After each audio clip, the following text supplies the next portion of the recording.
Assalamualaikum warahmatullahi taala wabarakatuh. Alhamdulillahi rabbil alamin, wassalatu wassalamu ala rasulihil amin wa ala alihi wa sahbihi ajma'in. Allahumma a'inna ala talabil ilmi wal amali bihi wal istiqamati wal ikhlas. Ya Allah, tolonglah kami agar menjadi hamba yang sentiasa berusaha menambahkan ilmu agama kami. Ya Allah, berilah kekuatan pada kami untuk beramal dengan ilmu yang kami belajar dengan penuh ikhlas dan istiqamah. Amin ya rabbal alamin.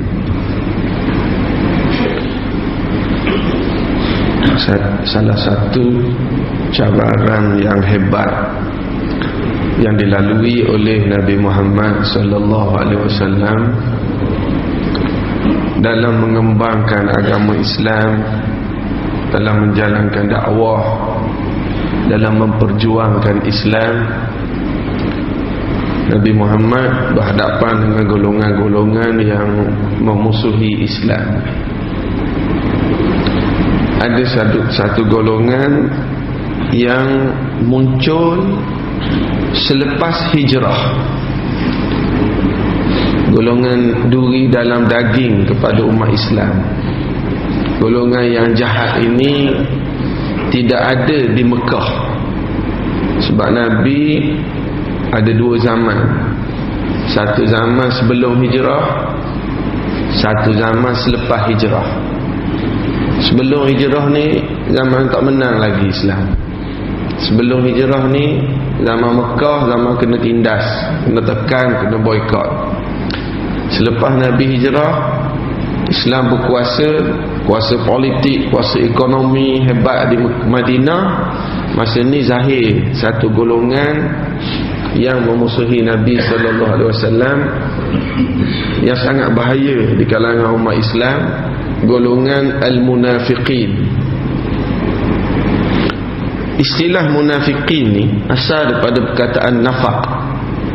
Kalau tuan-tuan pergi ke Mekah buat umrah ke buat haji, nak masuk terowong, dia ada tulis atas tu tenang bahasa orang putih, bahasa Arab dia tulis apa? Kena cari kedai roti je. Dia ada perkataan kat atas tu dia tulis nafaq. Nafaq. Nafaq ajiyat, bawah tu ajiyat tenang, terowong. Jadi perkataan terowong dalam bahasa Arab nafaq. Terowong ni apa dia terowong? Terowong ni satu laluan yang ada dua lubang. Lubang ni pun boleh, lubang ni pun boleh. Jadi orang munafik ni, lubang ni pun boleh, lubang ni pun boleh. Ada kala dia keluar kepala dia, ketika Islam menang, nampak dia sebelah Islam. Ketika Islam kena tindah, kena kepung, kena ganggu, keluar kepala dia ke sebelah sini. Ada juga yang menyebut, dia lagi istilah biawak padang pasir. Biawak padang pasir ni, dia lubang dalam pasir, dia bila bahaya kat sini, syuk, masuk ke lubang ni, keluar sini. Sebelah lain pula,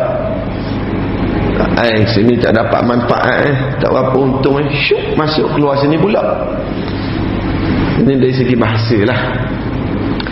Dari segi sejarah, zahirnya golongan munafiqin di Madinah ini asal-usulnya macam ni. Dia sebelum Nabi hijrah, penduduk Madinah ada dua kabilah besar. Satunya nama Aus, satu lagi nama, Ustaz jangan tanya-tanya gitu, kuliah dah lah Ustaz, jangan duk tanya kami. Orang panggil suruh kuliah, bukan suruh tanya kami. Dia di Madinah sebelum hijrah, dia ada dua kabilah besar. Satu Aus, satu lagi Khazraj. Sepanjang sejarah Madinah, dua puak ni kerja dia perang kat Madinah. Ni cerita masa Nabi duduk Mekah lagi ni, tak hijrah lagi. Aus dan Khazraj ni perang. Mereka perang. Siapa yang jadi racun yang tabur racun supaya dua ni perang ialah minoriti Yahudi yang tinggal di Madinah. Minoriti, tapi dia racun supaya dua ni perang. Dan Yahudi-Yahudi inilah supplier senjata kepada kedua-dua pihak. Dan supply dia jual senjata dengan cara riba. Tengok, sama je zaman sekarang. Jual kat US, jual kat Rusia, jual kat ni nak, dia racun. Jual kat Ukraine. Jadi Yahudi minoriti. Bila keadaan tenang, dia cucuk Aus, dia cucuk Khazraj, dia supply senjata kepada kedua-dua ni dengan cara riba. Duit dia untung. Orang bila selalu perang jadi lemah, dia boleh kuasai ekonomi. Ni kerja Yahudi dari dulu. Jadi sepanjang sejarah, Aus dan Khazraj ini tidak pernah berdamai. Perang. Sehinggalah sampai satu zaman zaman ini ketika hampir-hampir Nabi Muhammad nak hijrah ke Madinah. Mana musim Bai'ah Aqabah pertama, Bai'ah Aqabah kedua. Masa dalam proses ini, orang Aus dan Khazraj mula cari jalan perdamaian. Sampai bila kita nak berperang?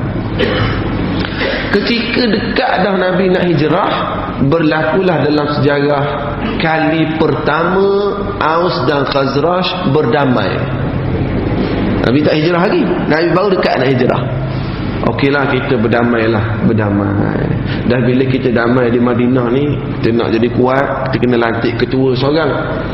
Siapa kita nak lantik ketua di Madinah? Pilih-pilih tokoh yang layak. Nak lantik ketua, kita pilihlah kali ini dari kabilah Khazraj. Orang Aus pun setuju, bolehlah. Nama dia apa? Abdullah bin Ubay bin Salul.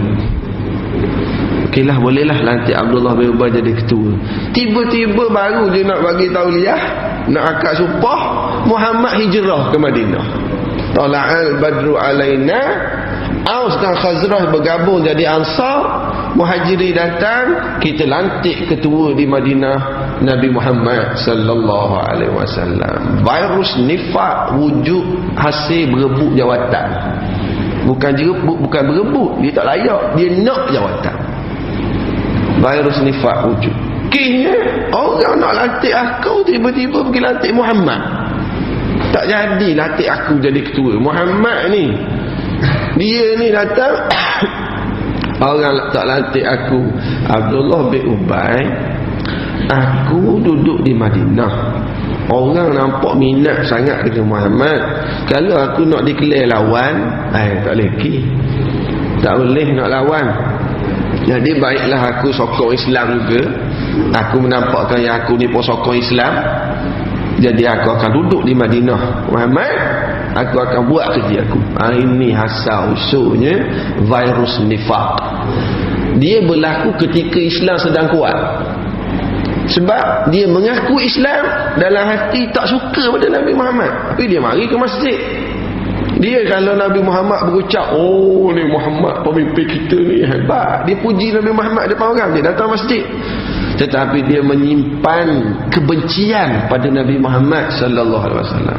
Nampak macam baik, tapi dia sebenarnya dia tak suka pada Nabi. Dia cari peluang untuk menimbulkan fitnah di kalangan penduduk Madinah. Dia cari ruang untuk menyusahkan Islam dan Nabi Muhammad. Dia cari ruang kalau ada lubang-lubang untuk kerjasama dengan musuh-musuh Islam dari luar.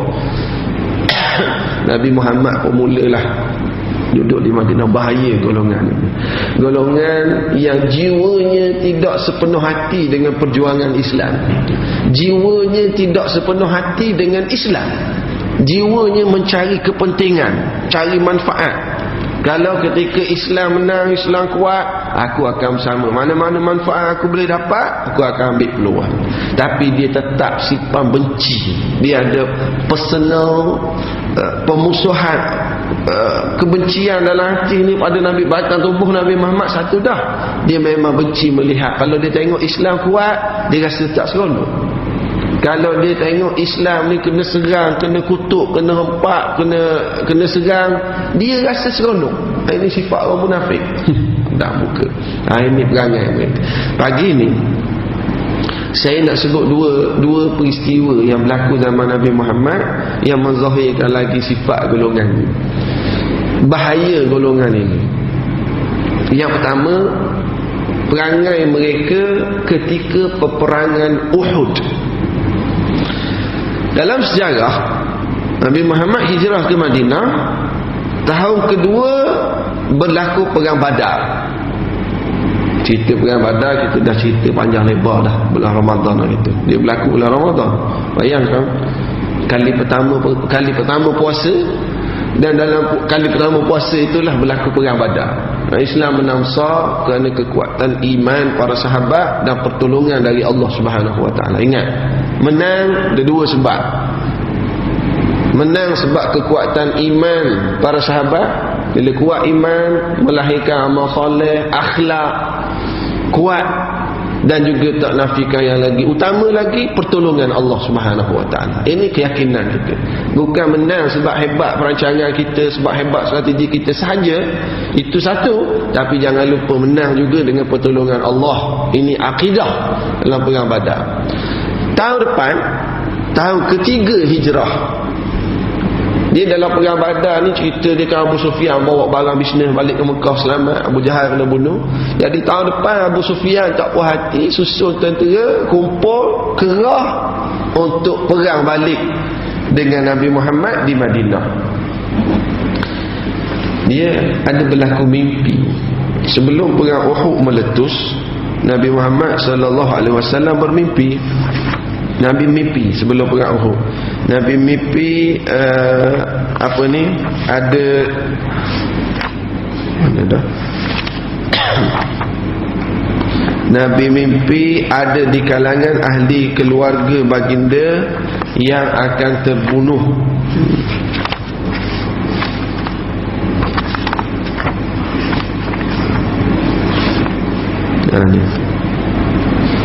Sebab Ghazwatul Uhud, Nabi bermimpi.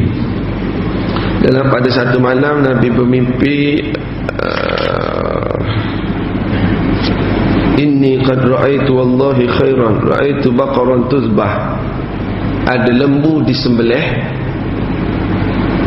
dan Nabi mimpi di hujung pedangnya pecah. Kemudian Nabi memasukkan tangan ke dalam baju besi. Esok tu Nabi beritahu para sahabat, Nabi beritahu, aku mimpi 3 perkara tersebut malam tadi. Adapun lembu yang disembelih, itu adalah tanda ada di kalangan sahabat-sahabatku yang akan gugur syahid. Adapun pedangku pecah kat depan, itu tanda bahawa dari kalangan ahli keluarga aku sendiri juga seorang akan ada gugur syahid. Dan tangan yang aku masukkan dalam baju besi, tafsirannya ialah kalau berlaku perang ni kita bertahan dalam Madinah. Baju besi ni Madinah, ditakwilkan oleh Rasulullah sebagai Madinah. Tangan bertahan, mana kita bertahan dalam Madinah. Apabila mendapat maklumat, Abu Sufyan dan tentera dari Madinah bergerak menyerang, dari Mekah bergerak menyerang Madinah. Nabi beritahu mimpi, Nabi pun panggil sahabat-sahabat bermusyawarah. Tengok, Nabi tidak buat keputusan sendiri. Buat keputusan baru declare dah. Sedangkan Nabi ni boleh buat keputusan. Nabi ni terima wahyu. Nabi ni pemimpin nombor 1 dah di Madinah. Boleh tak Nabi kata, okey, kita nak berperang Uhud, move. Tak, Nabi kata kita mesyuarat dulu. Kita mesyuarat, aku nak mendengar pandangan para sahabat. Nabi boleh je keluaran, tapi ini sunnah untuk keselamatan negara, mesyuarat. Dan kena ingat, mesyuarat ghairu mulzimah. Dia tidak memistikan Nabi kena ikut majoriti mesyuarat. Kena faham kaedah syura dalam Islam. Kaedah syura dalam Islam, sunnah panggil mesyuarat, dengar pandangan-pandangan. Decision maker nombor 1 ni, ketua yang decide. Dia tidak semestinya keseluruhan ketua ni mesti ikut keseluruhan, tak. dalam Islam syura mesti dibuat, dan ketua mestilah buat keputusan dengan takwa dan manfaat akhirat. Dia bukan bermakna surau kita ni ada 12 orang AJK. Ngurusi surau pun panggil mesyuarat. 8 orang kata A, 4 orang kata B. Adakah wajib mengurusi surau ikut 8? Dia tidak wajib. Ini gunanya ada ketua yang kita lantik. Dia akan decide. Dengar begini, dengar begini, dengar begini, dengar begini. Pengalaman dia, ilmu. Sebab orang lantik, orang takkan lantik orang lebih kurang. Kan? Dia panggil syura ghairu mulzimah walakin mu'limah. Dia bukan mesti okey 8 mesti ikut. Dalam Islam syura penting untuk mendengar dan ketua buat di keputusan. Kalau ketua mesti ikut orang bawah, tak payah lantik ketua lah. Ini adab secara umum dalam bab syura. So Nabi Muhammad panggil mesyuarat. Bila Nabi Muhammad panggil mesyuarat, subhanallah, dalam meeting Nabi pun orang munafik masuk sekali tanpa disedari. Tengok, menyelinap masuk sampai dalam mesyuarat bersama Nabi. Cuma tak print screen je. Jadi dia dalam mesyuarat ni duduk sekali, Rasulullah tanya, Rasulullah, aku mendapat maklumat orang Mekah, Abu Sufyan, tentera dah bergerak nak serang Madinah ni. Apa pandangan kamu semua? Lalu ada sahabat yang senior, yang tua-tua, dan asalnya kecenderungan Nabi sendiri berdasarkan mimpi masuk tangan dalam baju besi tadi, bertahan dalam Madinah. Ini satu pendapat dalam mesyuarat ni, bertahan dalam Madinah dengan tujuannya kita tahu jalan-jalan mana-mana ruang dalam Madinah ni. Kalau tentera musuh masuk dalam Madinah, kita bertahan dalam Madinah, kita serang hendak. Kita serang hendak sebab dia orang tak biasa jalan dalam Madinah ni. Jadi kita tahu Rasulullah sendiri cenderung kepada cadangan bertahan dalam Madinah. Mana dia orang masuk. Dan antara yang bersungguh dengan cadangan ini ialah Abdullah bin Ubay, puak-puak munafik. Ya, bagus. Kita bertahan dalam Madinah. Tengok dalam mesyuarat, orang mukmin setuju bertahan sebab senang nak bunuh musuh, serang hendak. Munafik pada zahirnya okey, bagus. Tujuan dia apa? Senang dia nak sembunyi dalam rumah dia. Maknanya dia stay senyap dalam rumah. Kalau keluar ke medan, dia terpaksa ikut nak nampak dia bersama Islam. Jadi kalau betul Rasulullah, betul kita bertahan kat Madinah supaya aku ni senang untuk senyap dalam rumah. Tengok munafik attend mesyuarat. Sebahagian lagi, terutamanya orang-orang muda, kebanyakan orang-orang muda yang tak sempat pergi perang Badar tahun lepas. Kan masa perang Badar kan Nabi tak kerah untuk perang, asalnya kerah untuk sekat geruk bisnes. Orang surah Rahmah ingat sejarah tu, insya-Allah perang Badar. Asal perang tu bukan nak diperang, nak disekat geruk bisnes. Jadi orang-orang muda ramai terlepas tahun lepas perang Badar tak pergi. Rasulullah, kita pergilah berperang di Uhud, kita keluarlah Rasulullah, kita siap bala tentera. Tahun lepas kami tak sempat nak perang dah, kami nak qada tahun lepas ni. Dan kalau kita berperang di luar, takdir kalah, kita masih boleh balik ke Madinah, kita boleh berundur. Ada lagi satu lagi, tapi Rasulullah, kalau kita perang di Madinah, kalau kalah, kita nak berundur ke mana lagi? Tak ada dah. Jadi kita keluar, ni lagi semangat Rasulullah. Akhirnya bila dengar pandangan, tengok Rasulullah, walaupun keputusan asal, walaupun kecenderungan asal bertahan kat Madinah, tapi bila yang anak-anak muda ni beri alasan yang betul, Rasulullah terima. Ya, Nabi tak wajib terima, tapi oleh kerana maklumat yang dikumpul ini betul, kalau kita perang kat luar ada masalah, kita boleh berundur lagi ke Madinah. Kalau kita duduk Madinah, kalau kalah nak berundur ke mana dah? Untuk kebaikan Islam. Maka Rasulullah kata kita bergerak keluar ke medan. Nabi masuk dalam, Nabi pakai baju besi, Nabi pegang pedang. Okey, kita bergerak. Bila begitu, yang muda-muda ni rasa salah. Mereka rasa mereka mendesak Nabi tukar kecenderungan baginda. Lalu anak-anak muda ni kata, Rasulullah, tadi Rasulullah nampak macam cenderung nak bertahan, tapi kami yang desak Rasulullah ni. Rasulullah kata, la yanbaghi li nabiyyin idza labisa la'matahu an yarji'a hatta yahkum Allahu lah. Tidak patut, tidak wajar seorang nabi dah buat keputusan, siap dah senjata, nak patah balik. Maknanya satu-satu keputusan, bila dah setuju, teruskanlah. Bila dah setuju, tengok ini akhlak Nabi dalam membuat keputusan. Dah kita decide dah, takkan aku tak patah balik, jom kita teruskan. Lalu para Nabi dan para sahabat pun bergerak keluar, bersiap, termasuk Abdullah bin Ubay.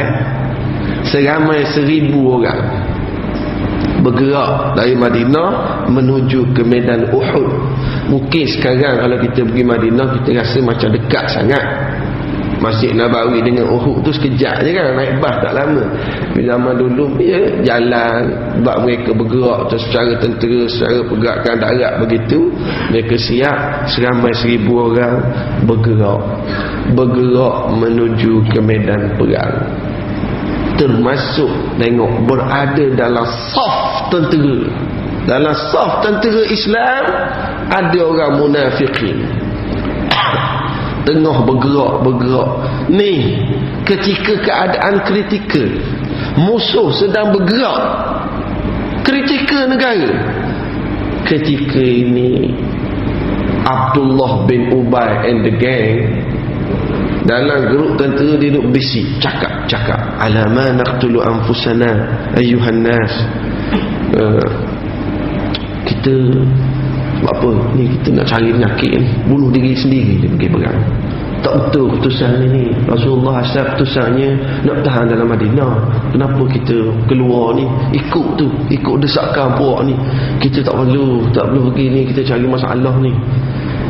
Perangai mempersoal senyap-senyap, duduk sebar, bangkang keputusan mesyuarat, keputusan arahan Rasulullah sallallahu alaihi wasallam. Dia duduk sok-sek WhatsApp, Facebook, mesej sama-sama celah-celah ni. Tak betul ni, kita jangan. Rasulullah buat keputusan pun benarnya ni dialah. Kesannya 300 orang patah balik. Allah ni yang bergerak dalam medan perjuangan Islam patah balik. Bukan 2 orang, 300 orang patah balik dalam nak bergerak ke medan Uhud. Perangai munafikin soksek. 300 yang patah balik ni bukan semua munafik. Ada orang munafik dan ada orang mukmin yang soleh, tetapi terpengaruh dengan bisikan-bisikan golongan munafikin, sehingga lupa dah kepatuhan pada Nabi. Lupa dah dulu menang Badar dulu sebab kau orang patuh pada Nabi. Lupa dah menang masa Badar dulu kerana iman, kasih sayang, ukhuwah, matlamat jelas. Lupa. Kisahnya soksek puak-puak munafikin 300 orang. Bayangkan dalam kitab sirah dan saya ni rujuk ni Al-Mustafad min Qasasin Nabi ni di Dr. Abdul Karim Zaidan, sejarah untuk lidakwati wa du'at, untuk gerakan dakwah dan para pendakwah ambil iktibar. Kata Dr. Abdul Karim Zaidan, daripada 1000 tinggal 700 je yang meneruskan bersama Nabi. Pecah besar ni. Bayangkan 1,300 patah balik, 700 meneruskan. Orang munafik kata, jom kita baliklah, kita balik. Kita sebenarnya Nabi cenderung tak keluar ke Uhud ni, Nabi cenderung kita patah balik sebenarnya. Allahuakbar. Ini golongan munafikin, sehingga ada di kalangan para sahabat yang patah balik. Dan kerja ini mereka racun, mereka buat di saat kritikal. Di saat dekat nak perang, dalam perjalanan nak perang, ini mereka mencari peluang. Satu saya nak sebut, saya bukan nak cerita kisah perang Uhud pagi ni, tapi nak cerita apa yang dibuat oleh munafikin. Kemudian sambung cerita perang Uhud, Khalid Al-Walid serang dari belakang bukit, Nabi cedera, luka. Itu kisah perang Uhud. Saya nak highlight ialah perangai munafikin. Satu lagi itu berhijrah. Satu lagi peristiwa berlaku pada beberapa tahun lagi selepas perang Uhud ni, tahun kelima perang Ahzab berlaku, perang lain lagi berlaku. Jadi orang munafik ni semakin buat kerja di Madinah. Islam tak kalah dalam perang Uhud, Islam semakin berkembang, ekonomi semakin kuat. Munafik ni duk cari lagi peluang, apa lagi aku boleh buat di Madinah. Tak puas hati, duk kat Madinah bersama Nabi, lama bersama Nabi ni di Madinah, lama, bertahun-tahun, 6-7 tahun dah. Lalu berlaku satu lagi peperangan, dipanggil perang Bani Mustaliq. Perang Bani Mustaliq, Nabi ni setiap kali baginda keluar berperang, keluar misi-misi apa, Nabi akan buat undi di kalangan para isteri baginda. Siapa yang dapat undi, itulah yang Nabi pergi. Kebetulan Nabi undi giliran perang Bani Mustaliq ni, undinya kena pada Aisyah radhiyallahu anha. Aisyah biasa undi kalau nak keluar, nak bawa mana-mana. Tak biasa undi. Kenapa tak undi? Ada satu je. Betul pun. Jadi Nabi undi, dapat giliran Aisyah radhiyallahu anha. Aisyah ni tuan-tuan, dia kahwin dengan Nabi masa umur muda sangat. Dia mula duduk bersama Nabi lepas perang Badar, maknanya lepas hijrah, ketika umur dia baru 9 tahun. Baru duduk sama Nabi. Dalam kisah Bani Mustaliq ni, saya tak ingat umur Aisyah masa ni berapa, tapi masa ni belasan tahun. Baru belas tahun. Saiz Aisyah ni kecil je, S. Saiz S masa ni, kecil pada S kot. Jadi bila nak pergi perang Bani Mustaliq, Aisyah dia ada kenderaan khas dia. Kenderaan yang kalau cerita Melayu lama dulu, pikul atas baru tu, 4 orang pikul depan, pikul permaisuri tu, kotak tu dia panggil apa? Tandu, haudash, tandu kan, 4 orang pun. Jadi Aisyah duduk dalam ni untuk isteri Rasulullah. Ceritanya pergi perang Bani Mustaliq, selesai perang Bani Mustaliq patah balik. Cerita perang habis, nak ceritanya balik, on the way balik, menang. Jadi bila balik, dia orang bawa Aisyah, biasalah jalan ni pada pasir ni. Nabi kata okey, kita berhenti sekejap kat sini, kita berhenti satu tempat, berehat dulu, minum, buang air, makan, R&R lah. Berhenti. Sahabat yang bawa Aisyah pun turun dengan bekas tadi. Kata Aisyah, aku rasa nak buang air. Aisyah rasa nak buang air. Lalu Aisyah pun keluar daripada tandu tadi.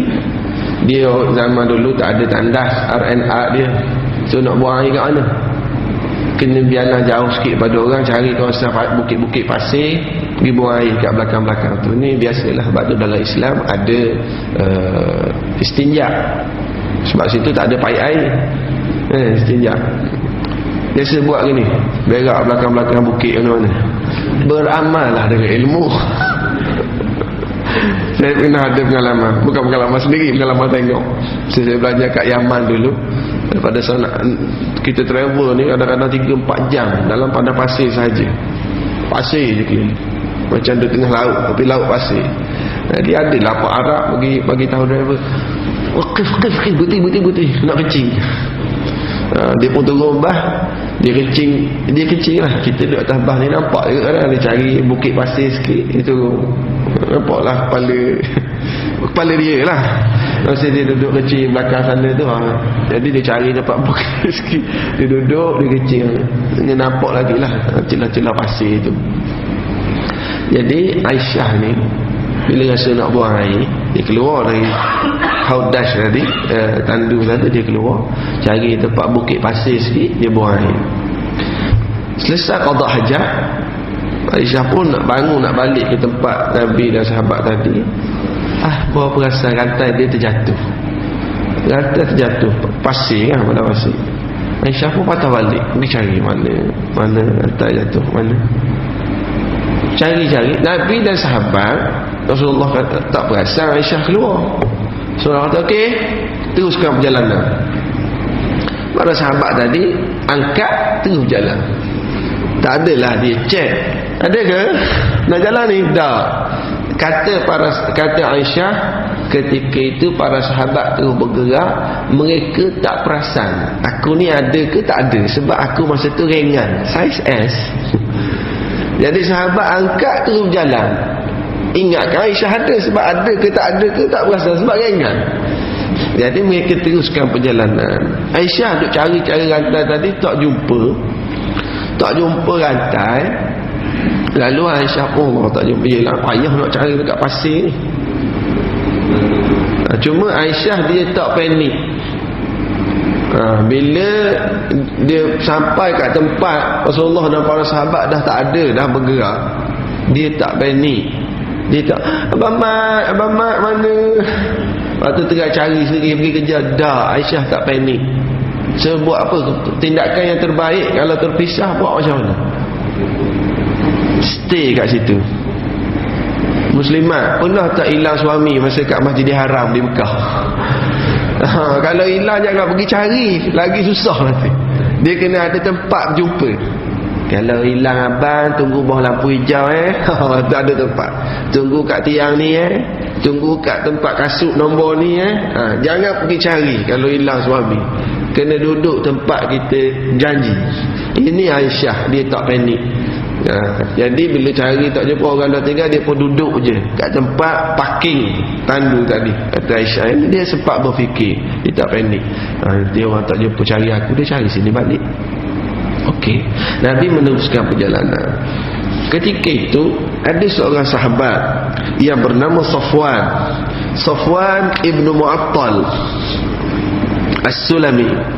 Safwan ni, dia ni lambat. Ada dua pandangan. Ada pandangan kata dia ni jenis, sebab dia lambat, dia baru sampai kat tempat Aisyah. Nabi dah berjalan lama. Ada pendapat kata dia ni jenis lambat. Kadang-kadang dia tertidur, perang pun tidur. Masa kuliah lagilah kuat tidur rasanya, kan? Jadi dia lambat, selalu tertinggal. Jadi dia ni yang tertinggal, dia baru sampai. Lalu dia terserempak Aisyah. Ada satu lagi penafsiran kata, memang zaman dulu kalau travel, ada orang yang ditugaskan untuk bergerak lambat. Kalau ada barang jatuh, ada benda-benda tertinggal, dia akan kutip dan clear, bawa barang, pedang ke apa ke, dia akan bawa mana-manalah. Yang tidur pun okey. Jadi sejarah ini bukan berkait dengan hukum. Yang pasti dia terlambat. Bila dia sampai, kata Aisyah, wa wallahi ma takallamna bi kalimatin wa la sami'tu minhu kalimatan ghayra istirja'ihi wa hawa hatta anakha rahilatahu fawati'a ala yadiha faqumtu ilaiha farakibtuha. Kata Aisyah, masa aku tengah duduk tu, Safwan datang dan aku tidak mendengar cakap dia, dan aku tak cakap pun dengan Safwan, melainkan aku dengar sepatah je istirja'. Itu je yang aku dengar. Apa dia istirja' tu? Istirja', bukan istinja'. Istinja' tu dalam bilik air. Istirja', tak biasa sebut istirja'. Nanti kalau saya beritahu apa dia, selalu dia bahasa Arab ni istilah dia gini, tasbih, apa dia? Subhanallah. Tahmid, Alhamdulillah. Takbir, Allahu Akbar. Istighfar, astaghfirullah. Basmalah, bismillahirrahmanirrahim. Isti'adzah, a'udzubillahi minasyaitonirrajim. Hauqalah, boleh teka lagi, la haula wala quwata illa billah. Istirja, inna lillahi wa inna ilaihi raji'un. Kalau berlaku musibah, kita kena istirja. Jadi kata Aisyah, aku tak dengar pun sebarang ucapan Safwan melainkan istirja dia je. Bila dia sampai, inna lillahi wa inna ilaihi raji'un, itu je. Sebab apa? Musibah. Ummul mukminin tertinggal seorang-seorang musibah. Kata Aisyah, kami tak cakap walaupun satu kalimah, dan aku tidak dengar pun ucapan dia melainkan aku dengar je inna lillahi wa inna ilaihi raji'un. Lalu dia turun dari unta, dia dudukkan unta, dia suruh aku naik, lepas tu dia pegang unta, jalan terus ke Madinah. Tak cakap walaupun sepatah kalimah. Tak adalah dia tanya, oh kenapa ni, mana pergi orang lain, kenapa tinggal seorang-seorang. Tu pun dia tak tanya. Safwan betapa nak kata berakhlaknya dia dengan Aisyah. Aisyah muda, dia pun orang muda, tak ada tanya kenapa apa berlaku, dah. Apatah lagi nak minta nombor handphone, tanya Facebook apa, nak add dah. Facebook apa boleh like ke, nak add je dah. Maknanya jujurnya Safwan. Ungkapan ini disebut dalam Sahih Bukhari ni, nak menunjukkan bahawa Aisyah kata aku tak dengar cakap sepatah pun melainkan inna lillahi wa inna ilaihi raji'un. Dia pun duduk dari unta, dia dudukkan unta dia, aku naik, dia tarik unta. Nabi dan sahabat tadi berjalan sampai satu tempat lagi sebelum masuk Madinah, berehat lagi kali kedua. Berehat, Safwan pun tarik unta sehingga sampai dekat tempat Nabi dan sahabat. Terlihat dari jauh seorang anak muda lelaki, Safwan, tarik unta. Ada isteri Rasulullah, Aisyah, atas unta tarik. Abdullah bin Ubay.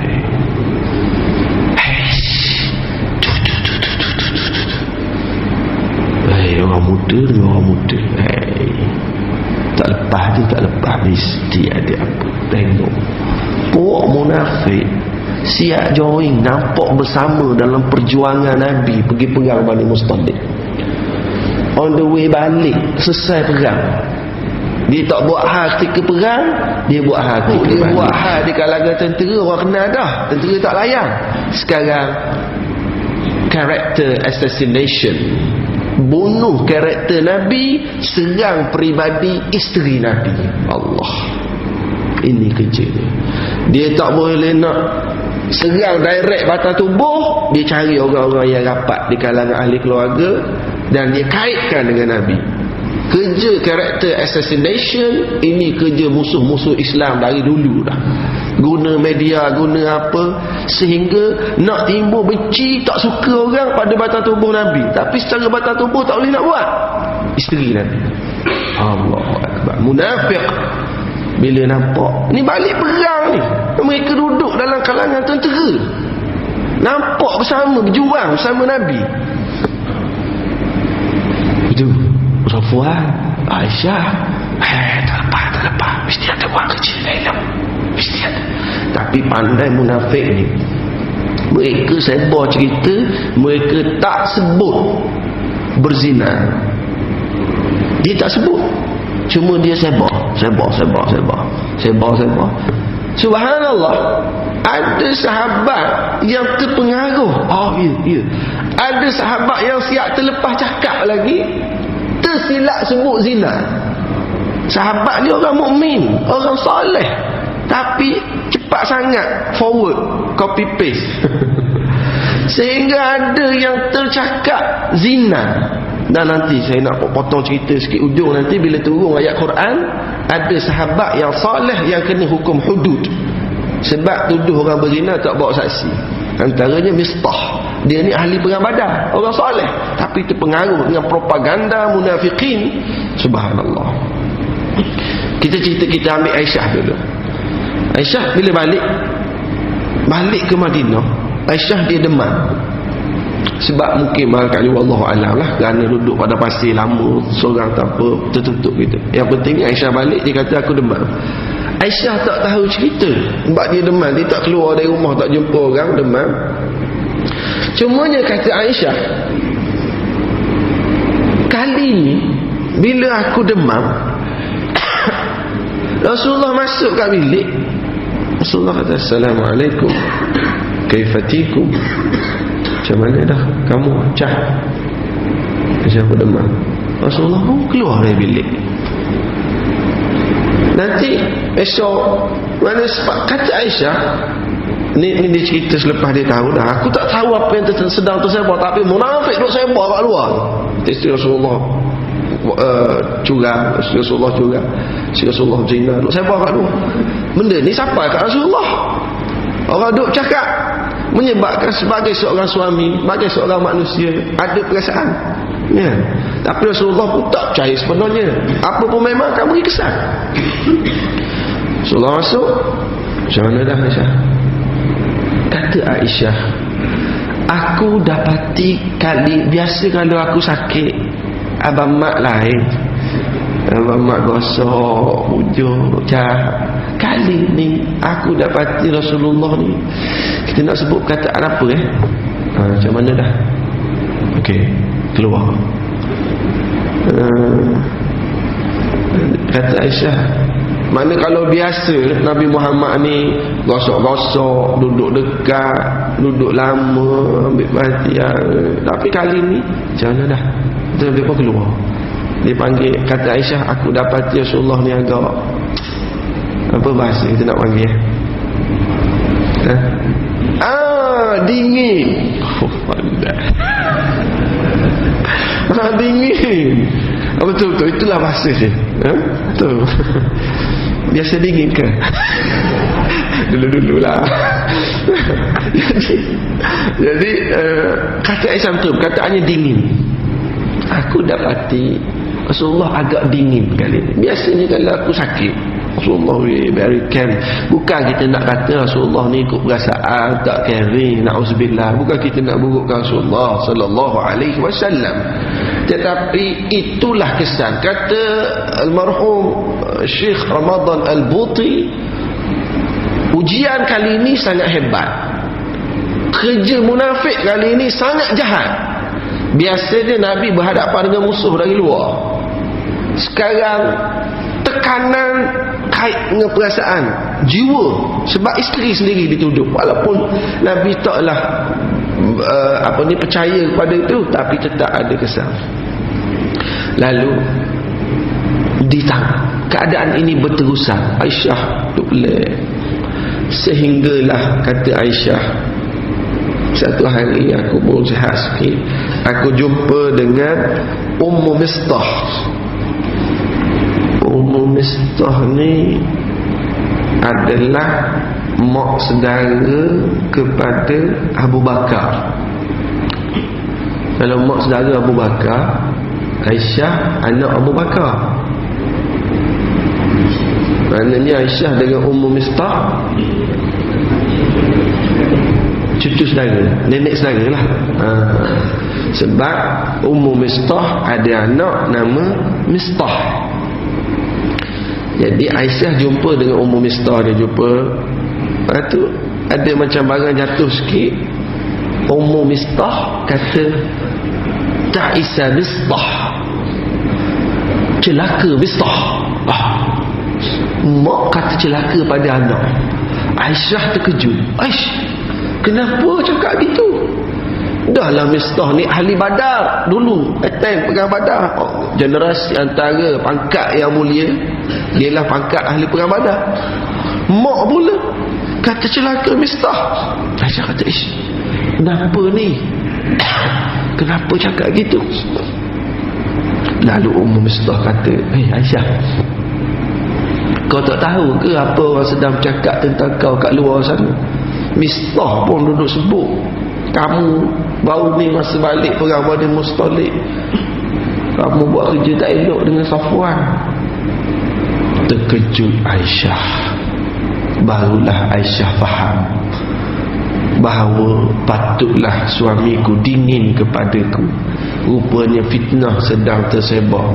Aisyah selama ni tak tahu kan, demam. Kalau kita sekarang demam-demam pun boleh tengok lagi. Dalam grup WhatsApp tu ada perbincangan banyak, kat Facebook boleh tengok. Aisyah tak tahu. Masa tu, hari tu baru Aisyah tahu. Patut pun abang mak dingin je, ngecah. Cik, rupanya fitnah sedang tersebar. Aisyah terus menitiskan air mata, menangis Aisyah tak henti-henti. Menangisnya satu sebab fitnah sedang tersebar, tapi yang lagi Aisyah sedih bila dia fikir bahawa fitnah yang tersebar ini sehingga memberi kesan kepada Nabi dengan baginda sendiri. Menangis Aisyah. Lalu Aisyah kata, Aisyah balik, Abang Cah nak balik rumah ayah boleh tak? Minta izin nak balik rumah Abu Bakar. Dia tak pergi cari teksi, lari sendiri senyap-senyap. Dah bergaduh-gaduh juga. Bukan bergaduh ni, makna terasa hati dia tak keluar ambil teksi. Abang, ikut suka abang lah, I nak pergi dulu. Dah, Aisyah tak buat gitu. Walaupun sedih, Aisyah minta izin, saya nak balik ke rumah ayah lah Rasulullah pun izinkan. Izin balik ke rumah. Dan Aisyah menangis, balik menangis. Ayah, tolonglah terangkan pada Rasulullah tu, Cah tak buat. Mak, tolonglah. Ini keadaan dalam rumah. Keadaan di luar sana, munafikin, Abdullah bin Ubay and the gang begitu rancak, sebab keluar. Ya Allah, mereka sebab. Nabi semakin tertekan. Ini kerja orang munafik, fitnah, sebarkan fitnah. Satu hari Nabi masuk Masjid Nabawi, Nabi berucap di khalayak yang ramai. Sebelum tu Nabi panggil dua orang yang rapat dengan baginda. Orang rapat, Nabi panggil menantunya Sayyidina Ali bin Abi Talib, dan Nabi panggil anak angkat kesayangannya Usamah bin Zaid. Duduk dua orang, orang yang Nabi kenal, orang yang Nabi tahu dua-dua ini sayang pada Nabi. Boleh kita nak kata Nabi nepotism, katalah kalau nak kata pun. Tapi orang ni Nabi kenal batang tubuh dia. Ali ni nantu dia, dia tengok ibadat Ali, dia tahu hati perut Ali, dia tahu. Ali pun sayang kat dia kerana Allah, dia tahu. Ali ni tak ada kepentingan. Panggil ni menantu dia, Sayyidina Ali, suami Fatimah. Panggil Usamah bin Zaid. Siapa dia Usamah bin Zaid? Anak kepada Zaid bin Harithah, anak angkat kesayangan Nabi.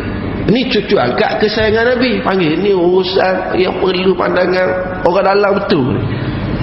Oh, Nabi cari anak beranak. Ya, Nabi cari anak beranak yang percaya. Ali, Usamah, orang duk cakap tentang Aisyah ni. Macam mana? Apa pandangan kamu dua orang? Jawab Sayyidina Ali, menantu. Sayyidina Ali dia tegas sikit.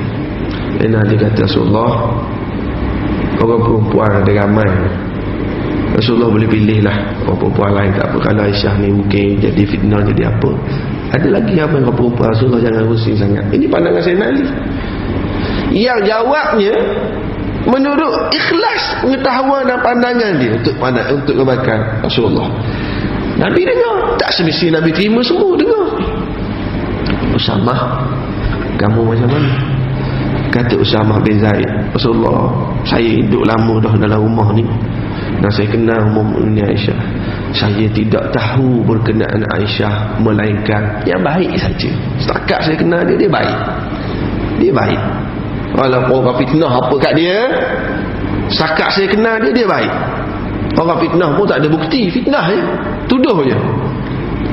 Setakat saya kenal dia baik. Cuma Rasulullah tanya hamba perempuan tu yang duduk biasa hidup bersama Aisyah, Dia rapat dengan Aisyah perempuan tu, mesti ada dia tahu rahsia Aisyah. Saya ni lelaki. Tengok pandangan Usamah. Ali bagi pandangan, Usamah bagi pandangan. Tu Rasulullah panggil pula hamba. Take time untuk bertindak.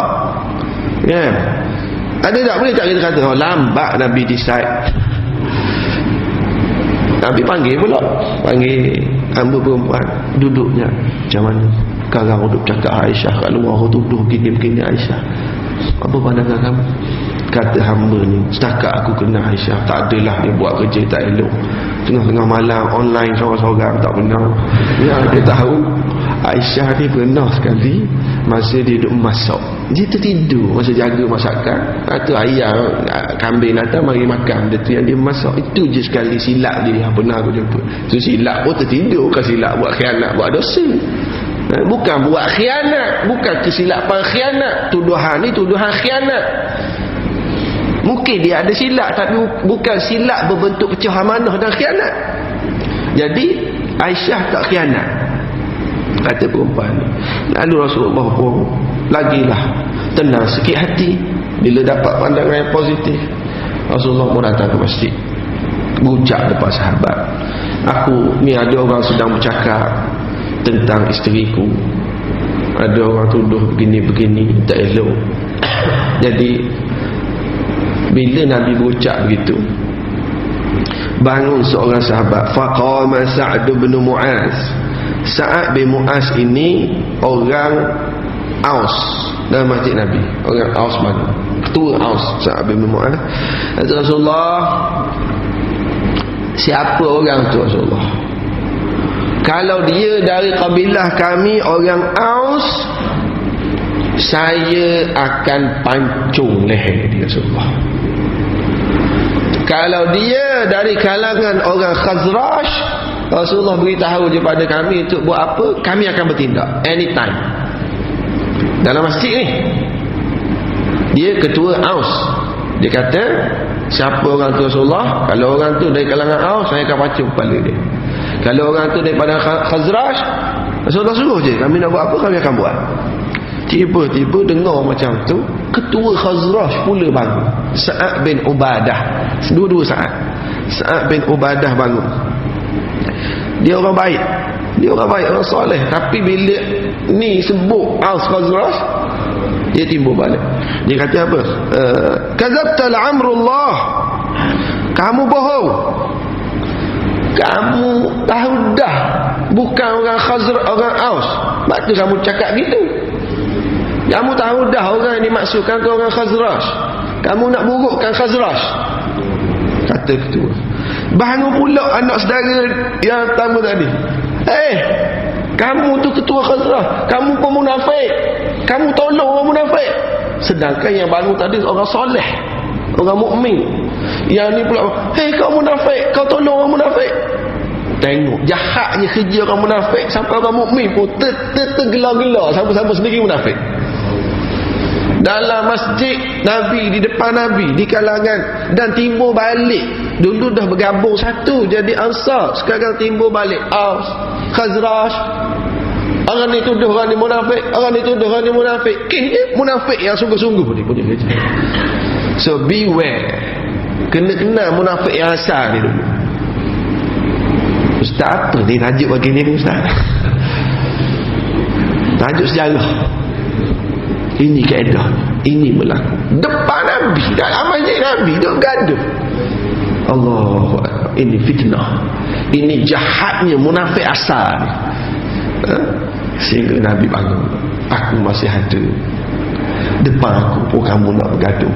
Nabi kena tenangkan dia orang, tenang. Depan Nabi sendiri, sahabat yang sama-sama berjuang, orang-orang Aus, orang-orang Khazraj, sampai terlantun tuduhan sesama sendiri. Kihnya ni yang jahat bawah, lewat pasir.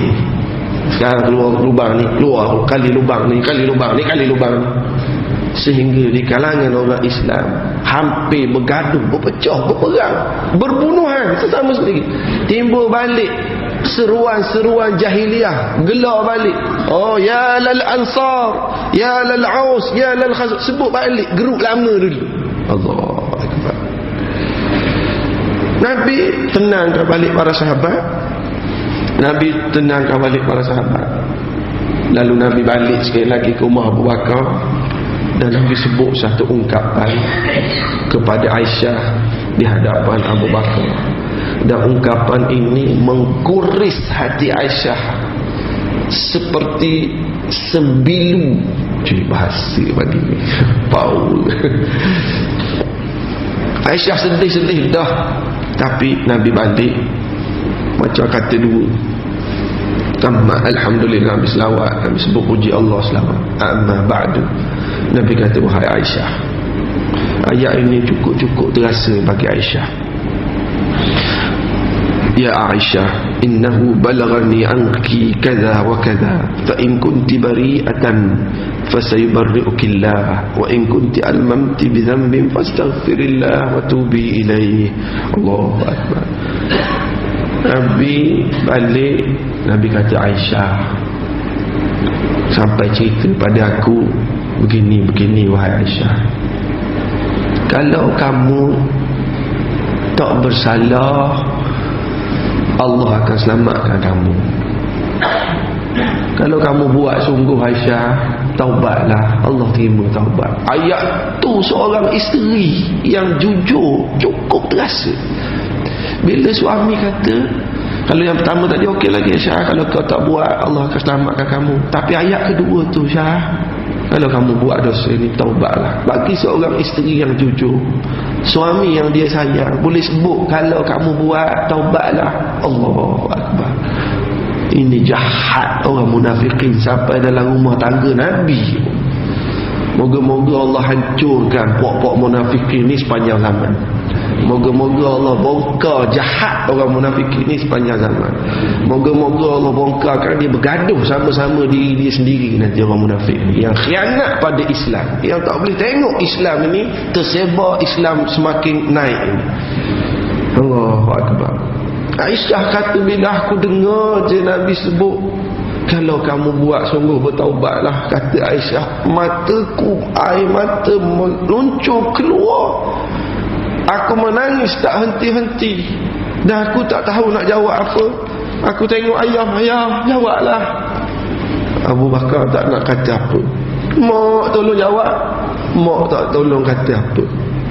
Kata Aisyah, wahai Rasulullah, aku tak tahu aku nak kata apa. Wallahi ma adri ma aqulu li Rasulillah. Faqultu wa ana jariyatun hadithatu sinni la aqra'u min al-Qur'an kathiran, inni wallahi laqad alimtu laqad sami'tum hadha al-hadith hatta istaqarra fi anfusikum wa saddaqtum bihi, fala in qultu lakum inni bari'ah la tusaddiquni. Aisyah kata, aku tak tahu dah aku nak kata apa, sebab kali ini sedang tersebar tuduhan kepada aku, orang sedang sebar. Kalau aku nak kata aku tak buat, orang tak percaya. Sebab benda ni orang sebar dah tuduhan pada aku ni, orang tak percaya. Aku nak nafikan, orang tak akan percaya. Jadi yang aku boleh sebut hari ini ialah apa yang disebut oleh ayah Yusuf. Sedihnya Aisyah sampai terlupa nama ayah Nabi Yusuf. Apa nama ayah Nabi Yusuf? Nabi Yaqub. Aisyah lupa Nabi Yaqub. Aisyah kata, aku hanya boleh sebut apa yang disebut oleh ayah Yusuf dulu. Fasabrun jamil, sabar itu indah. Ketika abang-abang Nabi Yusuf yang tolak Yusuf dalam telaga, bawa balik baju, ada darah sikit darah, lalu abang-abang dia tunjuk, ya, ni baju Yusuf penuh darah ni, Yusuf kena makan dek serigala. Ayah yang tu uzur tak boleh nak buat apa, nampak dah penipuan, baju tak koyak pun ada darah. Macamlah serigala tu suruh Yusuf tanggalkan baju dulu baru gigit dia, kan? Jadi kata, lalulah Nabi Yaqub tak nak buat apa dah. Nabi Yaqub kata, fasabrun jamil, sabar itu indah. Kata Aisyah masa saat ini, aku tak mampu dah nak cakap apa, melainkan aku nak sebut apa yang disebut oleh ayah Yusuf. Fasabrun jamil, sabar itu indah. Kita ni kadang-kadang kita lalui masalah dalam hidup. Kawan-kawan satu office fitnah, adik-beradik fitnah, partner bisnes fitnah, ada masalah, kena tipu, kena hijack, orang buat kerja orang tak terima, tak settle, apa semua, banyak masalah. Fasabrun jamil, sabar itu indah. Indah sabar ni, kena sabar. Sabar ni indah. Masa berlalu lama ni nak tunggu turun ayat Quran. Lama, sebulan lebih. Bukan 17 hari bulan, sebulan lebih. Bulan lebih. Lama. Boleh tak kita nak kata lambatnya Nabi, lambatnya Quran selesai masalah? Rupanya sebulan ini semakin timbul munafik, semakin nampak kerja jahat, semakin nampak mana yang jahat, semakin kenal. True color dia keluar. Yang tak ikhlas keluar. Yang tersalah langkah minta maaf balik pun ada. Yang bergaduh tak ada bergaduh sekejap, berdamai balik sebab iman masih kuat. Walaupun berlaku tuduh-tuduh, dah iman kuat, satu balik. Sehinggalah berlalu masa, turun ayat Quran dalam surah An-Nur ayat nombor 11. Tuan kalau ada masa duduk, saya tak akan tengah panjang ayat surah An-Nur ayat 11 ni, tapi ayat ni penting dalam suasana fitnah tersebar. Sebab ayat nombor 11 ni, Allah tak tegur banyak orang munafik. Allah hanya cerita Aisyah tak buat. Lepas tu panjang ayat cerita tegur akhlak orang mukmin bila fitnah sedang tersebar, apa sepatutnya orang mukmin kena buat. Ayat banyak tegur orang mukmin. Jangan cepat sangat copy paste, jangan cepat sangat duduk sambung cerita orang munafik ni. Nanti kita akan sentuh sedikit lah. Turun ayat 11 surah An-Nur, Nabi pun terlalu gembira. Nabi balik ke rumah dengan keadaan senyum. Abu Bakar tengok, isteri dia tengok, senyum. Nabi kata, wahai Aisyah, bergembiralah. Ni selepas bulan lebih ni, bergembiralah Aisyah.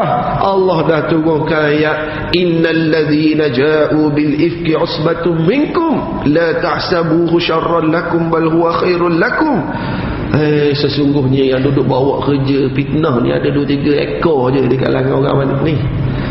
2-3 ekor ni je yang duduk buat kerja, duduk bawa fitnah ni. Habis kecoh seluruh Madinah ni. Jangan kamu sangka ini keburukan, ia akan membawa kebaikan untuk kamu, pembersihan. Dia bawa kebaikan untuk kamu. Jangan sangka keburukan, insya-Allah ada kebaikan. Ayat nombor 11 surah An-Nur. Ada kebaikan. Nabi pun baca pada Aisyah. Abu Bakar happy. Mak Aisyah kata, Syah, bangunlah Syah, terima kasih kat Rasulullah tu. Syah kata, tak nak. Aduh, berterima kasih pada Allah. Tak, di bahasa saya lah kata tak nak. Bukan Aisyah lakbankan mak dia, tapi ulama puji Aisyah bahawa sepatutnya tengah happy. Oh sumpah. Tak, kata ulama, hebatnya Aisyah happy tetapi dia tetap ingat Allah. Ingat Allah. Saya hanya terima kasih pada Allah. Allah tahu. Dan kata Aisyah tanya, turun ayat ke?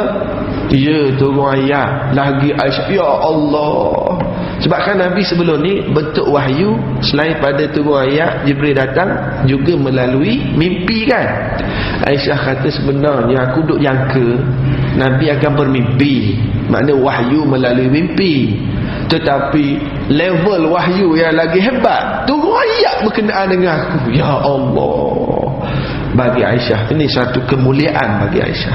Ya, wahyu dalam bentuk mimpi kemuliaan.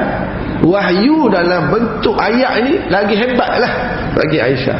Lalu Nabi pun baca ayat ni, lalu tutup kes, habis, putus.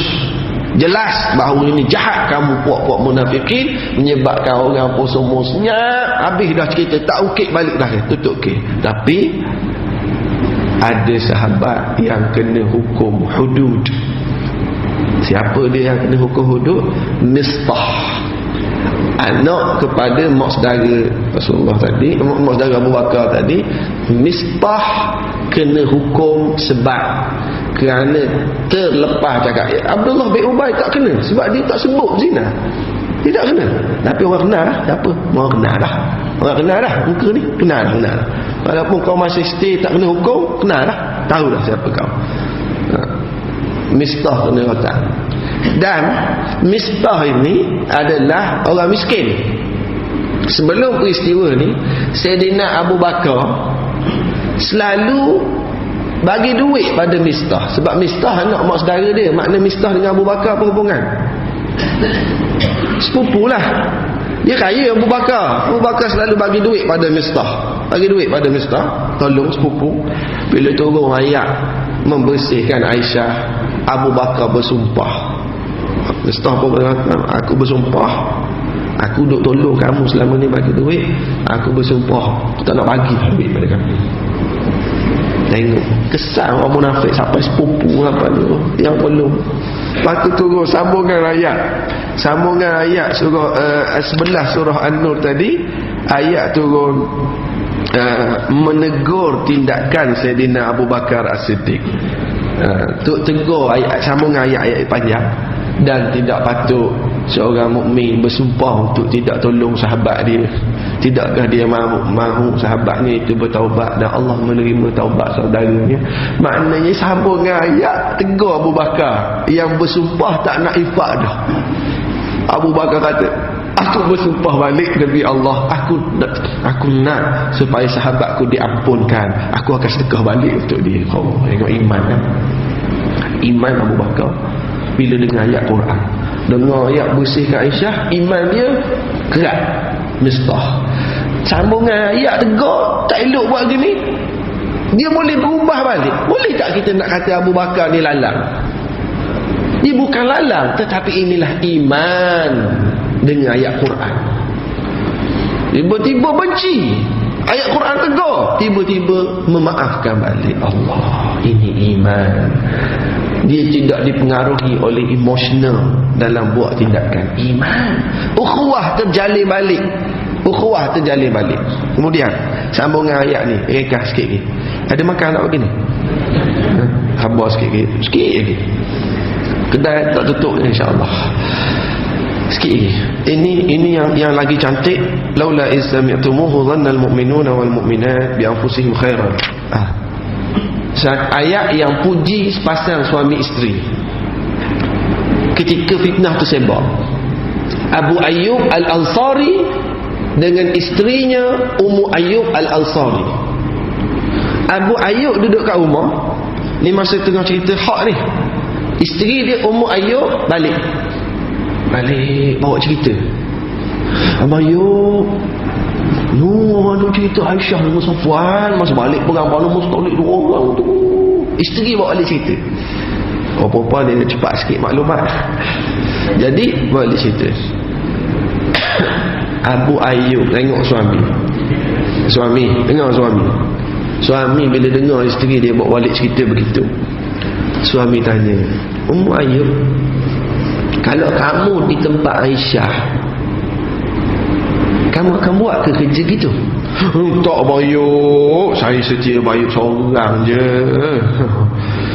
Tak, saya tak buat gitu Bayuk. Abu Ayyub kata, Aisyah lebih baik dari kamu. Sudah pasti Aisyah tak akan buat kerja gitu. Cara cara duk tuduh tok guru nak lompat. Kalau kamu tak akan buat, Aisyah pun tak akan buat. Jangan ada tuduh pelik-pelik. Kamu nak buat kerja tak elok, kerja sama dengan orang yang tak suka pada Islam. Itu lebih baik. Tak akan buat lama dah. Tak akan buat. Lagi baik pada kamu lagi. Jangan ada cepat sangat percaya. Wahai isteriku, ni Abu Ayyub lah, cerita Abu Ayyub ni. Wahai isteriku Ummu Ayyub, kalau kamu buat, dah aku tak akan buat. Dah Aisyah tu lebih baik pada kamu. Orang lebih soleh. Ya, kadang-kadang kita tuduh, senang je tuduh ulama nak begini juga. Ulama bertindak ilmu lama lagi pada kita. Ya, Abu Ayyub ini suami, bila cerita fitnah ini kita. Ayat Quran kata apa? laula iz sami'tumuhu dhanna al-mu'minuna wal mu'minat bi anfusihim khairan wa qalu hadha ifkum mubin. Kenapa tidak ketika cerita fitnah sampai, orang mukmin bersangka baik pada diri mereka sendiri? Maknanya aku takkan terlibat, Aisyah lagi baik, takkan terlibat lah. Kenapa orang mukmin tak kata begitu? Ni fitnah. Tegur orang mukmin. Surah ayat, tolong cek kalau ada perbincangan, ada usrah, ada apa, buat ayat nombor 11 ni sebagai teks, sebagai perbincangan.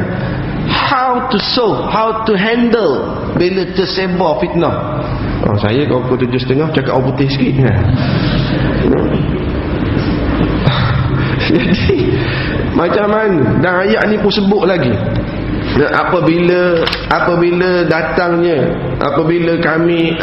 datangnya cerita-cerita instalaqawnahu bi alsinatikum wa taquluna bi afwahikum ma laysa lakum bihi ilmu wa tahsabunahu hayyinan wa huwa indallahil azim.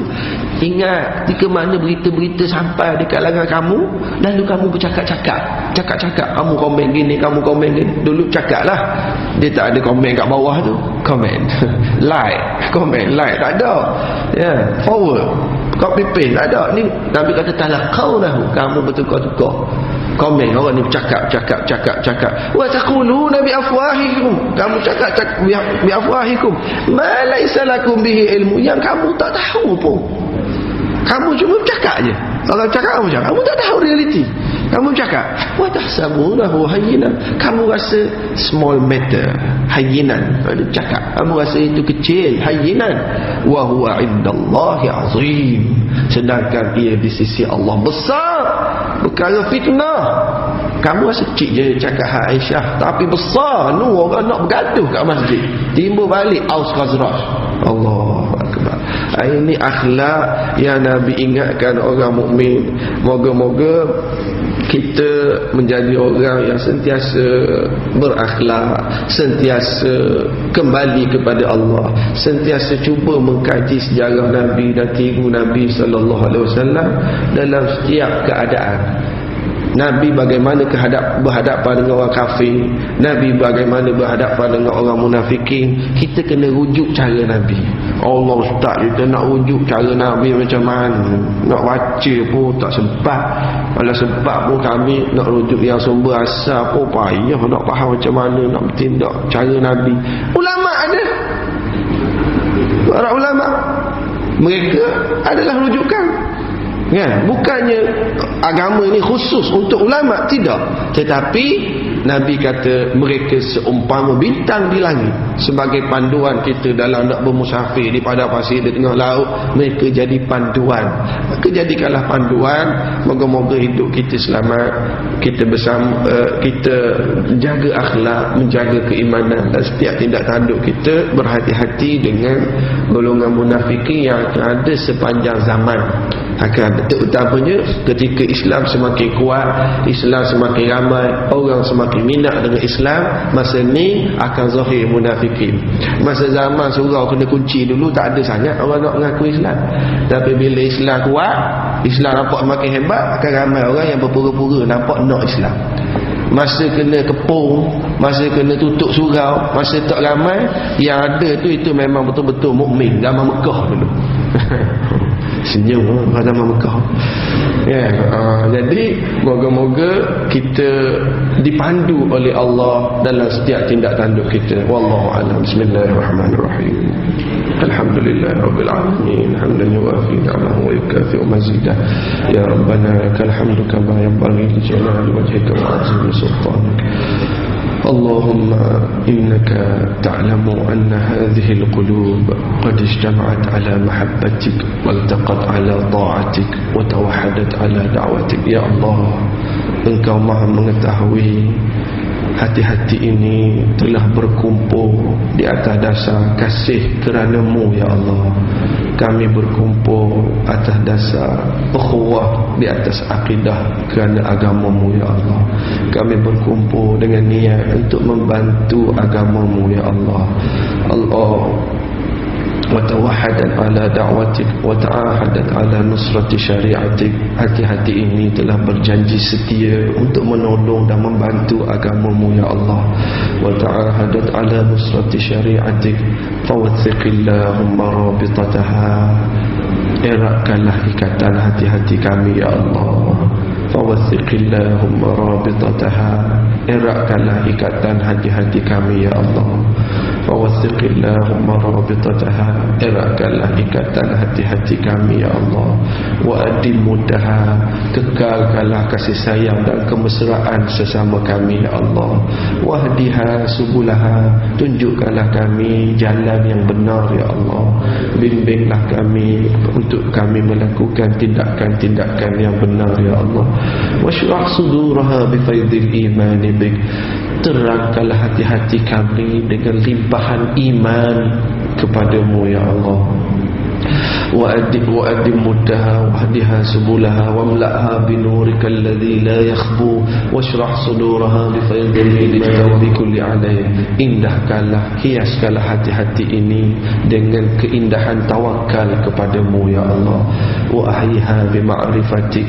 Hidup suburkanlah hati-hati ini dengan ma'rifat mengenalmu ya Allah.